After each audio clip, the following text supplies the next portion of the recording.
Philadelphia, August 2nd, 1776. The summer heat has barely broken. 56 men are signing a document with full knowledge that if the revolution they are starting fails, each signature will serve as evidence at their executions. Outside, British warships sit anchored in New York Harbor. George Washington's army is ragged and retreating. The odds of winning are, by any rational assessment, terrible. And yet inside this hall, someone, historians believe it was Benjamin Franklin, reportedly offered the most darkly comedic line in American political history. "We must all hang together, gentlemen, or assuredly we shall all hang separately." The humor lands because the stakes are lethal. But inside this room something else is happening. Something none of these men are fully reckoning with yet. They have just released 5 words into the world that will outlive them, outlive the revolution they are building, outlive every president who will govern in its name, and haunt the nation those words helped create for the next 250 years. All men are created equal. The popular imagination holds the founding of the United States as a story of clean moral clarity, brave colonists, tyrannical king, a revolution fought in the name of universal freedom. The historical record tells a different, far more complicated story. Thomas Jefferson wrote those 5 words in June of 1776. He also, across his lifetime, owned more than 600 human beings. The Declaration of Independence was not written primarily to inspire Americans. Most colonists were already radicalized by Thomas Paine's Common Sense, published 6 months earlier. The Declaration was written for European courts. Specifically, it was a legal argument designed to persuade France to enter the war on the American side. Without French naval support, without the 12,000 French soldiers who fought at Yorktown in October 1781, there is almost certainly no American victory. The nation that would become the world's most powerful democracy was midwifed, in large part, by a French monarchy. But the words had escaped their context. They crossed the Atlantic, they crossed time, and they began to be used by people the men in that room had never imagined using them. Those 5 words are still being argued about now.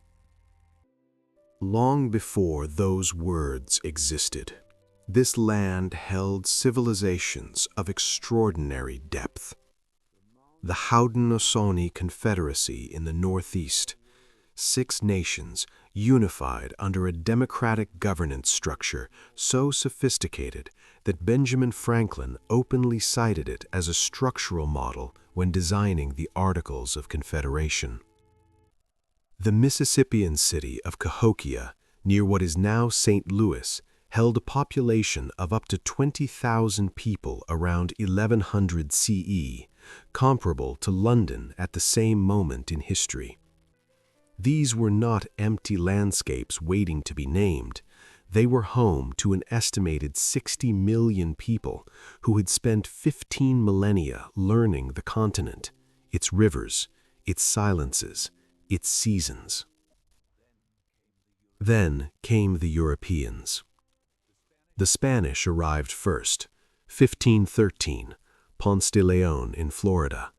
Then the English, the French, the Dutch.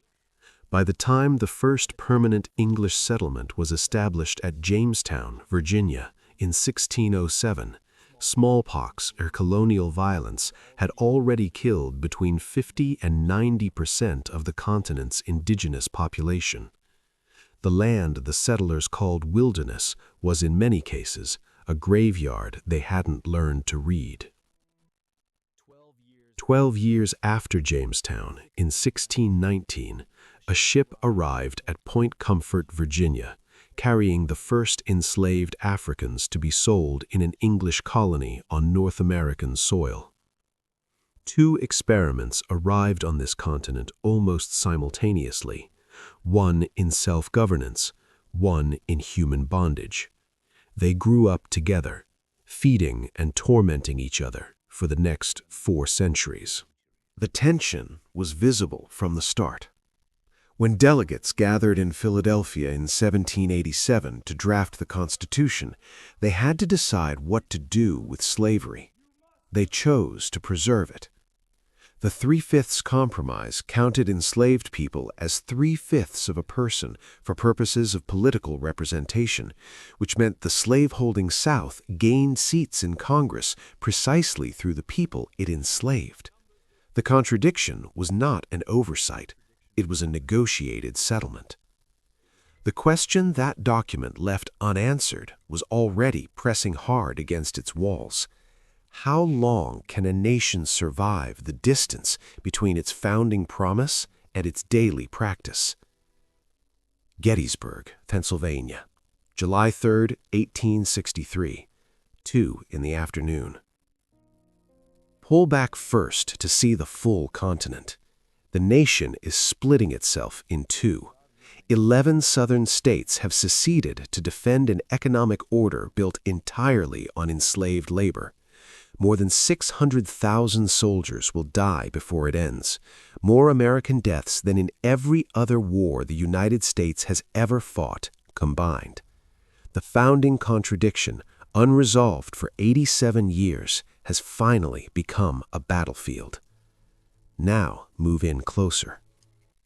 Seminary Ridge, high 80s, open Pennsylvania farmland. General Robert E. Lee orders 12,500 Confederate soldiers to walk nearly a mile across that open ground toward the entrenched Union line. There is almost no cover. The Union artillery has a clear sight line for the entire approach. 3 of every 5 men who make that walk will be killed or wounded. The Union line holds. 4 months later, Abraham Lincoln stands at the dedication of the cemetery on that same ground. He speaks for 2 minutes, 272 words. The 2-hour speech that preceded his is now largely forgotten.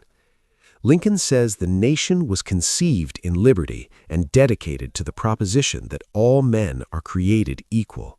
He does not claim this was achieved in 1776.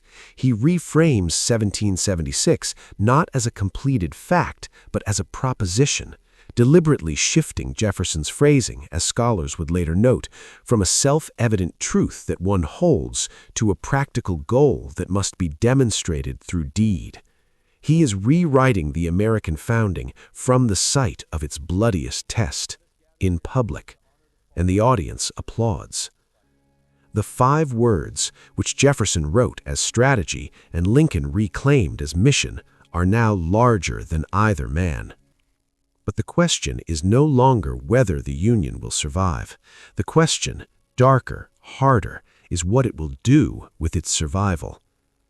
The war ends in April 1865. Lee surrenders at Appomattox. Lincoln is shot 5 days later. What follows is Reconstruction, the brief, astonishing decade in which formerly enslaved Black Americans serve as senators, build public schools, and exercise political power across the South for the first time. It is, for those years, a genuine second founding. Then the federal government withdraws its troops in 1777, and the forces that had never accepted defeat move back in with coordinated speed. White supremacist violence dismantles the gains with breathtaking efficiency and almost no federal resistance. By 1896, the Supreme Court upholds separate and equal in Plessy versus Ferguson. By 1900, nearly every legislative gain of Reconstruction has been reversed or rendered unenforceable. The 5 words survived Gettysburg. They did not survive the retreat of political will. The Gilded Age arrives on the far side of this destruction. Between 1880 and 1924, more than 24 million immigrants arrived from Southern and Eastern Europe, drawn by a country whose founding mythology explicitly promised them a place. They build the factories, dig the tunnels, pack the meatpacking houses. They are alternately celebrated and despised, assimilated and excluded, sometimes within the same generation. The country that was itself a former colony acquires colonies of its own after the Spanish-American War of 1898, Cuba, the Philippines, Guam, Puerto Rico, and begins to understand itself as an empire, though it will resist that word for most of a century. Then the Great Migration. Between 1910 and 1970, more than 7 million Black Americans leave the rural South for northern and western cities, Chicago, Detroit, New York, Los Angeles. They are fleeing the organized terror of Jim Crow, the beatings, the burnings, the deliberate architecture of daily humiliation. They are chasing something the country has been promising since 1776. What they find in the North is not equality, but a more sophisticated system of exclusion. Housing segregation enforced by federal mortgage policy, school segregation enforced by geography, opportunity ceilings kept low by rules that didn't need to be written down. But inside those constraints, they also build the Harlem Renaissance. They record jazz and the blues. They file lawsuits. They organize. They carry the 5 words North with them like a legal brief they intend to collect on. The United States enters both world wars late, each time after prolonged official resistance, and in both cases turns the tide. By 1945, the American economy accounts for roughly 50% of global GDP, a share no nation in the modern era had ever held. And yet, in 1945, the U.S. military remains formally segregated by race. The Tuskegee Airmen, who flew over 1,500 combat missions in the European theater, came home to a country where they could not eat at lunch counters, could not safely vote in states that had been a part of the Union for a century. The Cold War deepens the contradiction to its most globally visible form. America positions itself as the leader of the free world against Soviet totalitarianism, and does so while fire hoses and state troopers appear on television screens across that same world. Soviet propagandists barely need to editorialize, they show photographs. Selma, Alabama, March 7, 1965. 600 people leave Brown Chapel AME Church and walk toward the Edmund Pettus Bridge, named after a grand dragon of the Ku Klux Klan. State troopers wait on the far side with clubs and tear gas. The march is peaceful. John Lewis, 25 years old, leads the column. His skull is fractured on the bridge before he crosses it. The images reach 48 million American homes that same night. President Johnson addresses Congress 8 days later, borrowing the movement's own 4-word phrase. The Voting Rights Act passes that August, 189 years after the Declaration of Independence. The arc does not simply continue upward from there.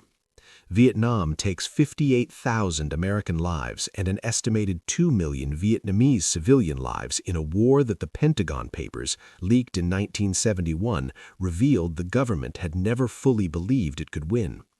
The credibility of every major institution fractures between 1965 and 1975. Nixon resigns in August 1974, the first president in American history to do so. The country that landed men on the moon in July 1969 watches its president resign in disgrace 4 years later. The distance between those two events is a measure of how quickly trust can collapse. The 1980s remake the economy. Deregulation and deindustrialization hollow the middle class that had been built in the post-war boom. The cities the Great Migration transformed begin cracking under deliberate disinvestment. The Cold War ends not with a battle, but with ordinary Berliners chipping at a wall with hammers. For a brief, peculiar moment, America feels like the end of history. Then, September 11th, 2001. 2 wars spanning 20 years, more than 7,000 American soldiers dead. Conservative estimates place civilian deaths in Iraq and Afghanistan above 200,000. The Patriot Act, passed 6 weeks after the attacks, authorizes domestic surveillance at a scale unthinkable the day before them. The country that championed human rights at international forums debates seriously and publicly whether waterboarding is torture. In 2008, the financial system nearly collapses, 30 years of deregulatory choices reaching their consequence at once. 8 million Americans lose their jobs. That same November, Barack Obama is elected the 44th President of the United States, the first Black American to hold the office. 2 contradictory facts. Same country, same 12 months. The argument the founding put off is not resolved. It keeps finding new arenas. Today, the United States remains, by most measurable metrics, the most powerful civilization in recorded human history. The largest economy, the strongest military, the most globally replicated culture. And also, one of the most internally fractured democracies in the developed world, engaged in a bitterly escalating dispute over the meaning of its own founding document. The systems built around exclusion did not end when their explicit legal architecture was dismantled. They adapted into housing policy, school funding formulas, the machinery of the justice system. The civil rights victories of the 1960s face active legal erosion in the 2020s. Reconstruction's collapse took a decade. History does not always move in one direction. What remains unresolved is not ambiguous. It is the original question, still open, still sharp. Here is what the full arc of American history actually reveals. Not about Americans specifically, but about us. As a species, we are uniquely capable of writing ideals we cannot yet live. And once written, those ideals develop a life entirely outside the intentions of whoever produced them. Jefferson wrote, "All men are created equal," as a diplomatic argument for a French military alliance. It became the most frequently weaponized sentence in American political history. Enslaved people quoted it before abolition courts. Frederick Douglass read it aloud in 1852 as an open accusation. Women quoted it at Seneca Falls in 1848. John Lewis carried it silently across a bridge in Alabama with his skull bleeding. The founding hypocrites could not have predicted any of this. Their strategic document became a living instrument in the hands of every person they had written out of the sentence. A nation that makes a promise it cannot yet keep is not necessarily a nation that lied. It may be a nation that wrote a future it had not yet earned, and then spent the next 2.5 centuries being dragged toward it, sometimes violently, always incompletely, by the very people it had initially excluded. Does that sound like an artifact of the 18th century? Or does it sound like every institution, every constitution, every political system that has ever declared a value it has not yet honored, and then had to reckon generation after generation with the distance between the declaration and the life? The 5 words left that Philadelphia hall in 1776. They are still traveling. They have not arrived, and the people who keep carrying them forward are not the ones who wrote them. That is not a comforting thought. It is an honest one. And honesty, finally, stubbornly, across every generation, is what those 5 words have always demanded. I'm your host. We watch the past so we can understand the present. I'll see you in the next era.